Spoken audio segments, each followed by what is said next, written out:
Hello friends, welcome back to day 16th. It is May 18th, 2020 today. So I hope you had a great weekend and that you've done some sketching along the way. I wanted to share with you a couple of my drawings. From the other day, I did the Dickeyville Grotto. So sometimes when you make a drawing or a sketch, it just becomes a doodle. So that's what my drawing really became. It became a doodle or an impression of the Dickeyville Grotto, part of the Dickeyville Grotto. But what I find sometimes is that I love the research part of art making more than the art process itself. So that's what this one became to me. Wasn't crazy about what I created, and it didn't remind me too much of the Dickeyville Grotto, but I got a little bit closer than my original drawing. But I love finding out who made this. So the Dickeyville Grotto was built in 1925 to 1930 by Father Matthias Warnerus. And he believed it was really about marrying the two American ideals, the ideal of love of God and love of country. And throughout the grotto, then there are lots of Americana images as well. The American flag, there are eagles throughout, and other things that would have reminded the father of what was America to him and what was the love of God. So that is my grotto. I also wanted to share with you my Starry Night. So I really hope you had fun with the Starry Night. I think it's been one of my favorites to work with, one of our favorite prompts to work with. So here is my Starry Night. Got to move it so you can see it a little bit better.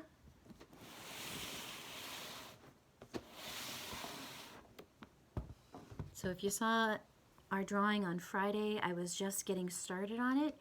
I talked about a place on my property called the Clearing, and so this is the Clearing to me.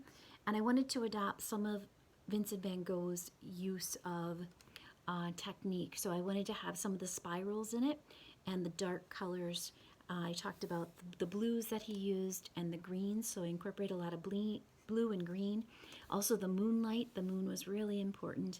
And I even have it down here on the ground, shining on the ground. So it was a lot of fun for me to make, and it was a huge mess. So that makes me want to remind you, make a mess, because art should be about making a mess and having great fun. And don't worry about the mess. The studio here in Tabor was a gigantic mess on Friday after I finished my Starry Night. The table was black with pastel. It cleaned right up, so don't worry about making a mess. And in fact, I encourage it, because out of the messes from our life come the most beautiful things. So I encourage you to get messy, have fun, and make great pieces of art. Pieces of art that you will remember because you enjoyed how much fun the process was. So today, our prompt is to make a treasure map. So think about, where would you go in the world if you had a treasure map? Or where's a place that might lead you to some wonderful treasure? And what would that treasure be? When I think of treasure map, I think of a few pirate movies I like. I think of Peter Pan. There's a wonderful, the image of Neverland from above is a really cool map. And I think Captain Hook has a map, I'm sure, of Neverland that he uses throughout that. So today I'm going again off script, or off of my sketchbook. I'm going to work in my sketchbook with the idea of treasure maps and what they mean. But for today's purpose, I'm going to take this brown sheet of paper. You could take a brown paper bag. You can work from your work in your sketchbook. I'm going to take this paper, and I'm going to start making it a little bit beat up, more like a treasure map might be, with crinkles and cracks and even tears in it. So I'm going to tear some of the edges. I'm going to make this treasure map look worn.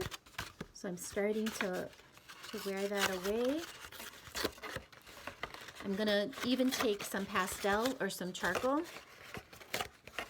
and I'm going to use that around the edges to make it look a little even more worn. If I'm not happy with the amount of wrinkles and I want more, I'm just going to crinkle it up again. So there is the start of my map. And now this gives me a lot of texture and a lot of inspiration for maybe these are mountains, maybe these are valleys and hills, maybe it's an island, maybe this is the middle of the ocean. But what I'm going to do now is I'm going to add different material, different mixed media to make my treasure map. And I'm going to think about what does treasure mean to me? What does treasure mean to you? What does that word mean? What images does it convey? Is a treasure something you hold in your heart? Is it something valuable? Is it monetary? Is it money and gold? What is it? Does it take a pirate ship to find the places on this treasure map? Is it impossible to find the places on this map? Is it like the Bermuda Triangle that once you get there, your systems might not work and you know, there may be no way out. What is your treasure map? Where does it lead? And have lots and lots of fun with that. I'm going to use charcoal, I'm going to use pencil, and I might even bring out some watercolor. I want this to look, I guess I want it to look a little faded, and I might even add a compass on it, a mariner's compass. I might add some direction.